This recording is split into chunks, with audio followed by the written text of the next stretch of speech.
Bill, my friend, how are you doing today? I'm doing great. How are you doing, Brenda? Good. I apologize for that little hiccup. So, I was trying to share something from my mobile device onto StreamYard, and when I joined StreamYard from my phone, it thought it was I was the host. So when I ended it from my phone on the first live stream, it ended the entire broadcast, and I had to start another broadcast. So, I mean, the good thing is I put myself into this category of experience rich. When you are experience rich, it takes a lot to ruffle your feathers, Very right? good. Very good. Would I have preferred it not to happen? Absolutely. But anyway, we're going to shift into your conversation here today. And Bill, I have heard your name several times coming up over the years. We reconnected, I think, a few years back and then re-engaged recently when I put out the ask for today's event. And this is a LinkedIn Live-a-thon event for experience-rich job seekers. And I asked people for suggestions, who should be a speaker? And it may have even been Kathy McCafferty-Smith who suggested you. Do you remember if that was a fact? Yeah, I think that was probably the fact. Yeah. Yeah, very good. So, so Bill is going to be talking about insights from the employer side of the desk. And Bill, I have to reach down because I did pick up a copy of your book, Military Career Transition, and the book is Insights from the Employer Side of the Desk. Now, if you look closely, you're going to notice it's not cracked open yet, but I do have it on my reading shelf of books that I'm planning on reading this fall. So with that said, Bill, why don't you start by telling us a little bit about you, and your business, and then we'll get into the discussion for today. I'm glad to. Thank you so much. Yeah, Bill Kieffer. I'm an independent coach and advisor, and I work primarily with service members and military veterans and others, non-military, about the work of career transition, moving from wherever you came from to wherever you're going to. I think the unique value add that I bring is that I've been on both sides of the career transition experiment here. I was 12 years Army as an Army officer. I transitioned out unexpectedly and without warning and with no preparation, and I had a horrible experience, but I was able to regroup from that and then have a very successful 22-year career as a senior HR and talent management leader in large, complex global companies. So I'm also a licensed coach or a certified coach through Marshall Goldsmith. And that's what I do. I'm just outside of Toledo, Ohio, the great Northwest, which is cold and rainy today. Oh, yeah. And I'm looking forward to being here, sharing a little time with you. Awesome. Well, Bill, here's what I'm going to do. I'm going to pull myself off a video so that we can be full view with you. And Okay. I'm going to let you take the floor for now. I'll still be on here with you. So if you have questions from the audience, I'll come in and help to navigate chat on there. And then as we get a little bit closer to the end of your time, I'll come back on screen with you. How's that sound? Okay, great. Real quick, I want to share a PowerPoint. Can I do that? Oh, yeah, go ahead. Actually, go ahead and share that now. And what you'll see in your bottom of your screen in StreamYard, I should say, Bill, you'll see a share icon. So what I would do is pull your PowerPoint up first and then go into StreamYard and click on share. And once you've done so, let me know and you'll share it. And then I have to approve it as the StreamYard host. And then it flips up live. Now, when you do share your screen, you're not going to be able to see yourself on video, but we will still see you. Okay. So let me walk you through that. So hopefully I did this right. Okay. So I'm not seeing it up on screen yet. Let me know when you're there we go. Okay. Now I'm going to click on add to stream. And then if I were you, Bill, I would pull that up. This is a PowerPoint, pull it up into full screen mode. Because right now we're seeing like the left navigation. It's a little bit smaller and that'll make it a little bit easier for us to see. They're good? Nope, I'm still seeing it in just a PowerPoint deck. Can you click on PowerPoint show where it brings it up into full screen? Yeah, I did that. Nope, now it went away. Okay, hang on just a second here. The good thing is when you're experience rich, you know that technical hiccups will happen and we just take a breath, we pause. Yeah, it's all good. Them, right? It's all good. We'll try it again. So your PowerPoint slide deck is up. Share you click screen. On share. Share screen, window, there, share. All right, now it's coming up. Okay, so now in your PowerPoint deck, did you bring it up to PowerPoint show? I'm working on that. Okay, I see your mouse. You guys watching this navigating? Yep. You're like, yep. On my screen. Yeah, click on it. Yep, it's all good. Okay, it must have opened it in a different window. So for us, we're still seeing it as the slide deck mode. So it'll still work, Bill. We've already tried this one. So let's just keep going from here and I'll turn the floor over to you.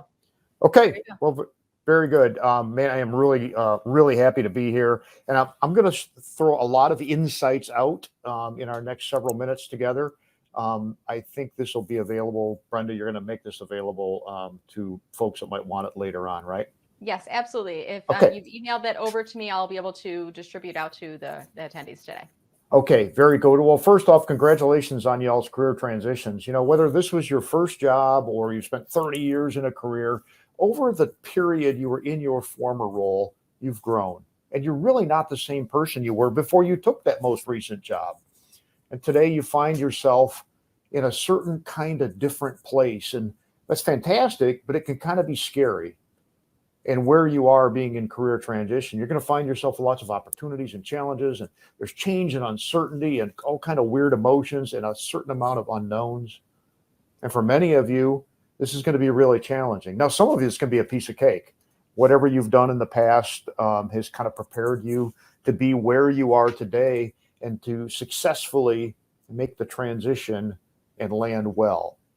It's important as you find yourself in this kind of scary place, though, to focus on the opportunity. Have your eyes and ears wide open and be willing to do the work that needs to be done. And most importantly, let others help you along the way. So as Brenda said today, I'm going to spend a few minutes sharing a few thoughts, or insights from the employer side of the desk, content from the book that I wrote, which is targeted at the military, but I've civilianized the content to hopefully add some value for all of us gathered today. So you'll see that these are all numbered. They are not sequential. They're numbers out of the book. So first, some ideas about the general business insights and the culture that exists in the business world when you're a transitioning person. It's important to remember that employers have got work to do, and they want people that are going to fit and add value to their team. You see, the career transition isn't a transition for the employer. It's just another open job. And if you can remember that from the employer's perspective, they're looking for people that can do the work they need done and that are going to fit well and add value to the team, I think it gives you a great focus to kind of navigate through some of the challenging bits.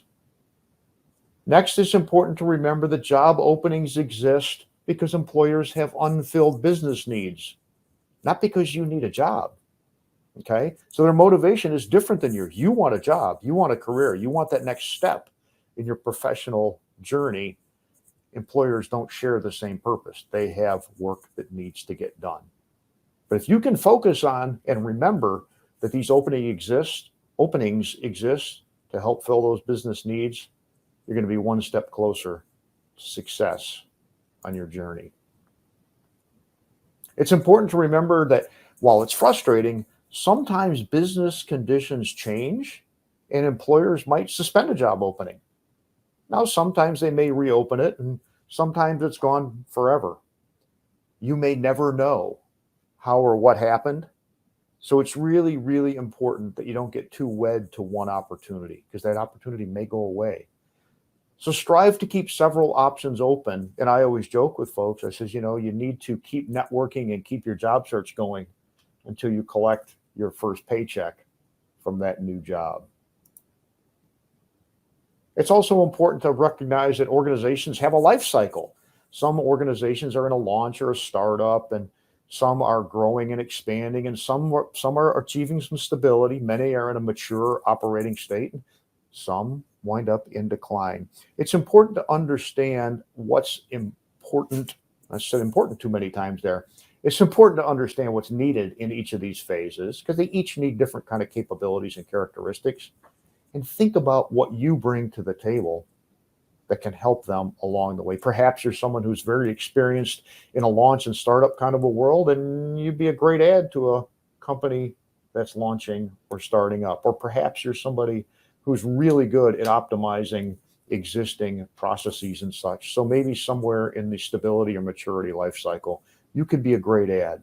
The idea here is to look at the companies beyond the job posting and to get some understanding of where they are in their life cycle and whether that's attractive to you and how you might add value to the organization.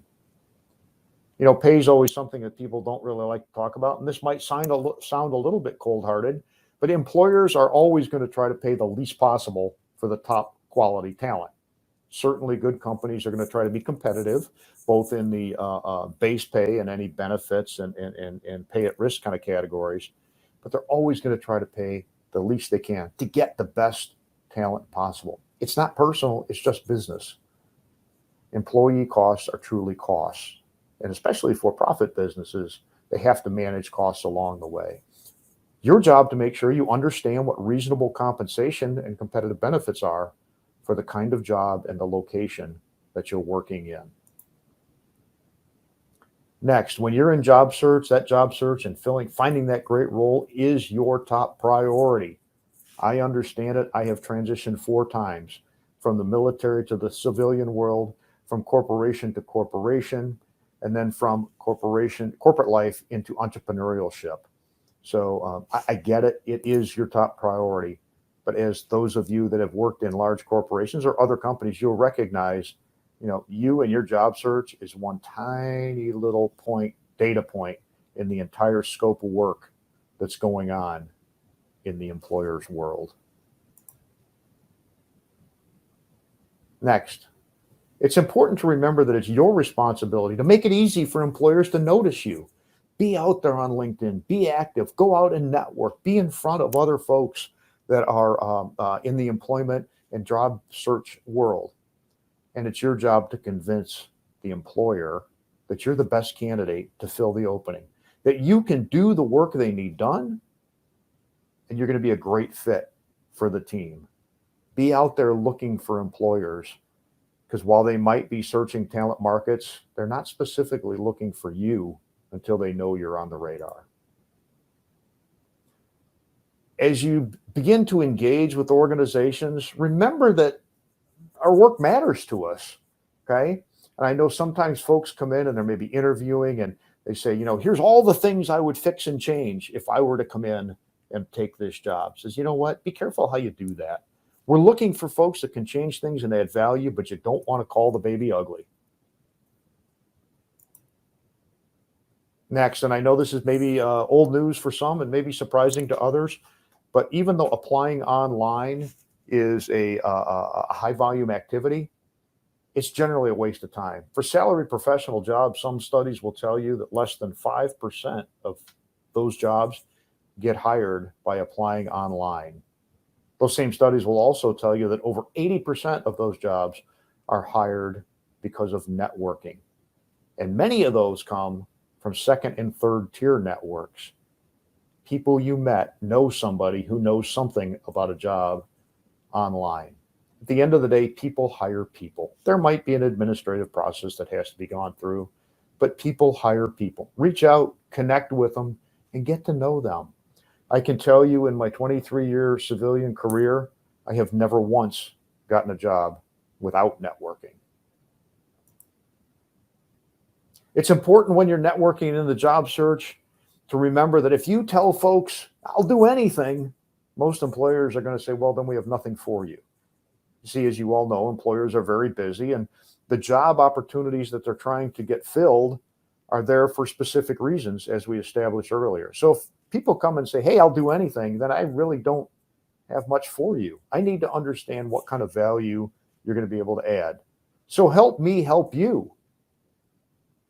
Give me an idea of what it is you're capable of doing. Give me an idea of what it is you want to do.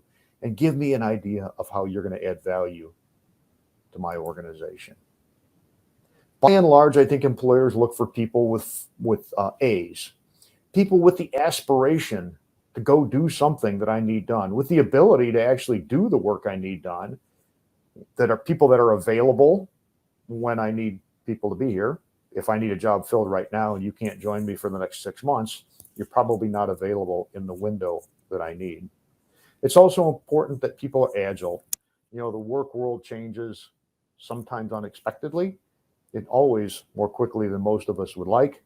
It's important that people have the ability and the agility to move with the changing conditions. And finally, we look for people that are willing to take action and do the things that need to get done.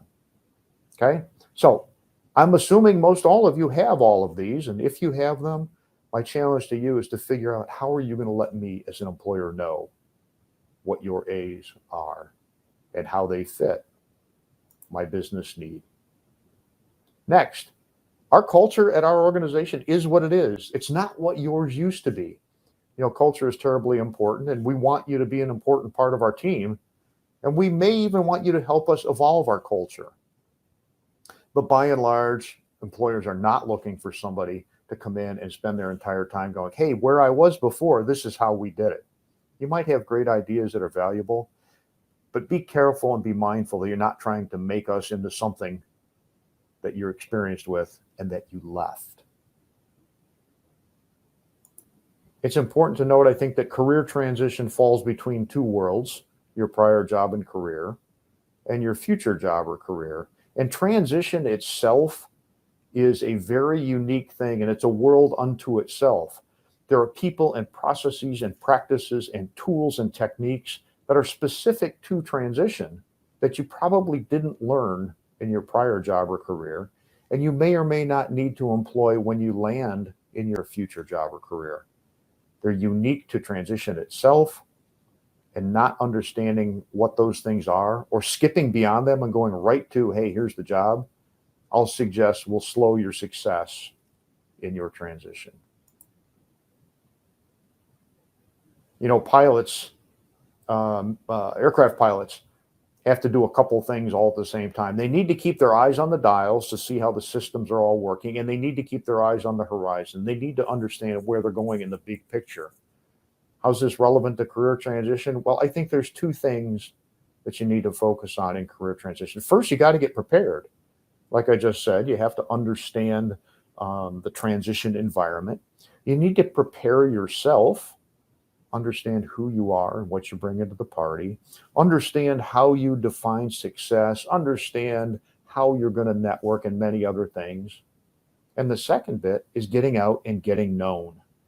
Doing all the right things so the employment community knows you're out there and knows that you're interested and knows that you bring some capability that might just be attractive to their business and their team. Next, your career shaped you. Where you came from is really your launch pad for the future. It's really important that you figure out how to leverage where you've been to get you through today, but also to help you meet the employer's needs. I have work that I need to get done as an employer, and you have capabilities. If you don't help me understand how your capability suits my needs, it's going to be really hard to make you a great job offer and bring you on as a team member. So figure out where you've been, understand that your launch pad includes capabilities, and then figure out how to apply that in the future. Sometimes transition can get a little bit distracting. There's all kinds of kibbles and bits that arise, and doing the dailies can sometimes get you off track from what your ultimate goal is. And I've been there, done that, and I know it can be a real challenge. But it's really important you keep your eye on the ball. Remember what it is you're trying to do. Do what you have to do for the dailies, but make sure you're moving forward. A gentleman I used to work for at a former company, he'd go around and meet folks, and it was a really insightful, seemingly innocent kind of a greeting. He'd walk up to anybody at any level. He goes, "How you doing today?" He goes, "Are you adding value or are you just busy?" And no matter how you answered that question, he had great follow-ups. And his point there is what you're doing adding value, and do you know that? And do you understand what we're trying to achieve in the big picture?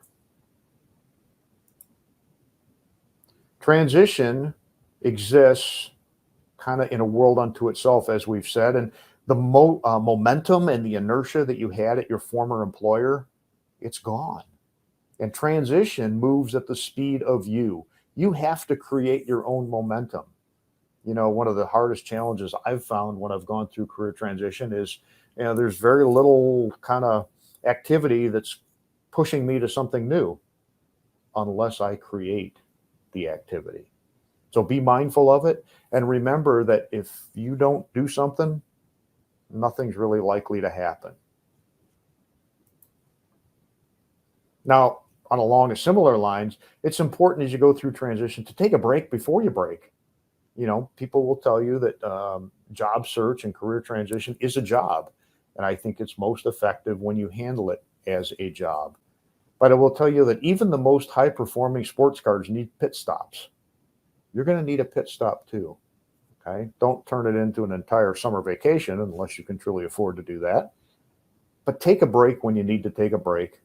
You're working hard. You deserve it. But make sure you take a break before you break. You're going to get a ton of advice when you go through career transition.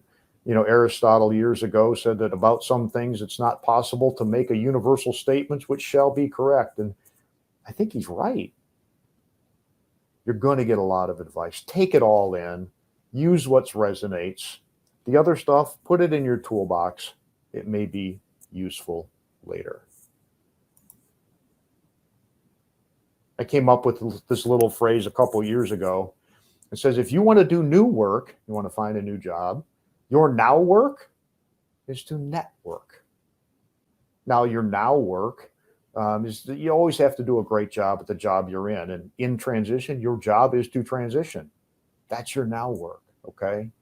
New work means learning and applying something new, add to your portfolio, add to your list of capabilities, add to your set of tools, and make sure you remember that without a good network, all of your great now work and the good new work goes unnoticed because there's no network to share it with. Most often, networks will not come out and find you.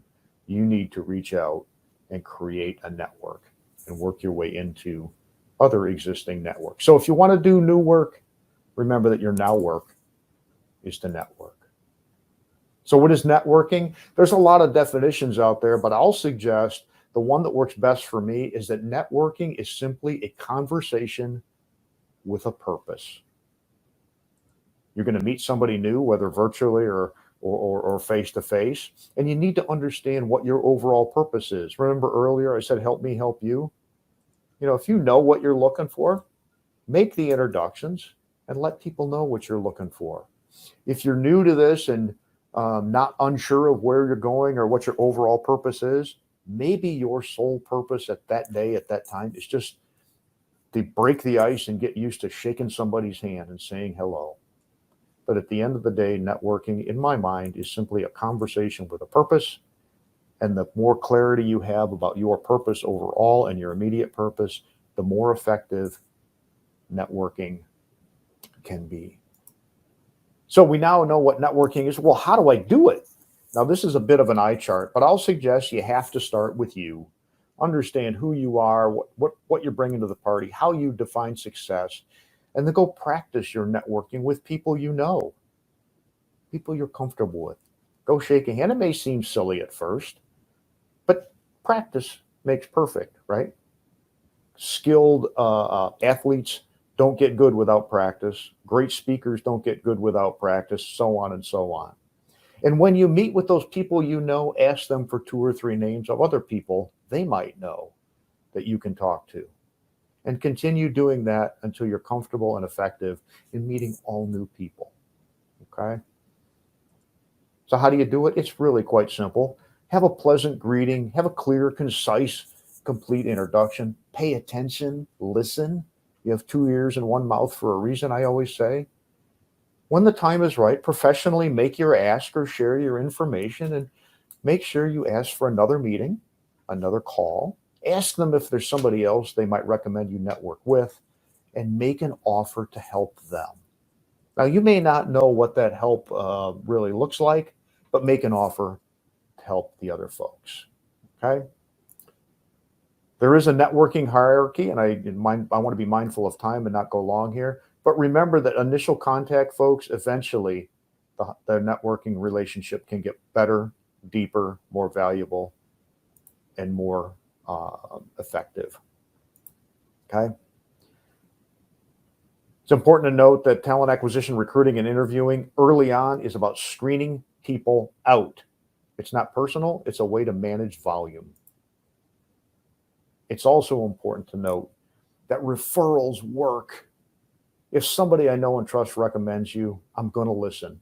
If they're relevant, if the conversation is relevant to what we're doing, we have a good relationship and they have a great reputation, you're going to get looked at and you'll probably get a call and you'll probably have a conversation.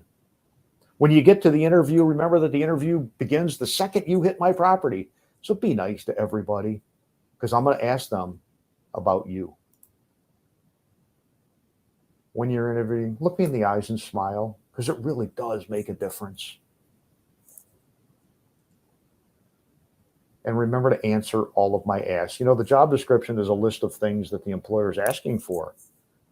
If you can answer all my asks, you're going to convince me that you're a good person to potentially do the work I need done and fit well and add value to my team. Now, you may have done everything right and still not have gotten selected.